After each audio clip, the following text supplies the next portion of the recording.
ዝሙት የሰራች ሴትን ለማግባት ዝሙት ከሰራች በኋላ ዒዳ ያስፈልጋታል ወይ ተውበት ካደረገች? አዎ ተውበት ካደረገች ማግባት ይፈቀዳል።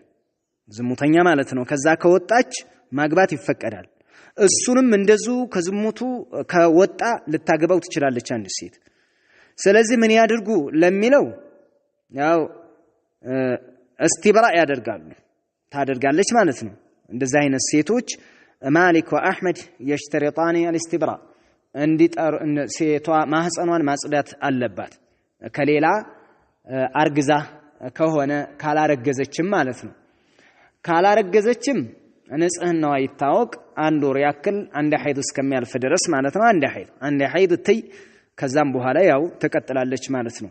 የእርጉዝ ከሆነች ደግሞ እስከምትወልድ ድረስ እንዳይቀርባት ግንኙነት እንዳያደርግ ይሄ ነው ሷሂሁና ራጅ ተደርጎ የሚያዘው ማለት ነው። ከኢማም አህመድ 3 ሐይድ ትይ የሚል ነበር እንደዋናው ዒዳ ማለት ነው። አይ እንደዋናው ዒዳ አይደለም አንድ ሐይድ ብቻ በቂዋ ነው። አንድ ሐይድ ከጠራች በቂ ነው። በዚህ ነው ኢማም ሙቅቢል ረሂመሁላህ ፈትዋ ሲሰጡ የነበሩት በዚህ ነው። ምን ይላሉ? ሐታ ቢያገባት ራሱ ማለት ነው ገና እስቲብራ ሳትጨርስ ቢያገባት ጋብቻው ችግር የለም ይጸድቃል። ነገር ግን እንዳይቀርባት አንድ ሐይድ እስከምታይ ድረስ እርጉዝም ከሆነች እስከምትወልድ ድረስ በዚህ ነው የሄዱት። ወላሁ አዕለም። እዚሁ ላይ ያው ተያይዞ የመጣ ጥያቄ ስለነበረ ነው ራሱ ከራሱ ጋር ግንኙነት ያደረገችን ሴት አሁንም ያው ነው መጀመሪያ ሌላ ሴት ዝሙት ከሌላ ጋር ሰርታ ተውበት ካደረገ ይፈቀድልሃለች ከተባለ አንድ ሰው ራሱ ዝሙት የሰራባትም ተውበት ካደረገች ይፈቀድለታል ችግር የለም ማለት ነው።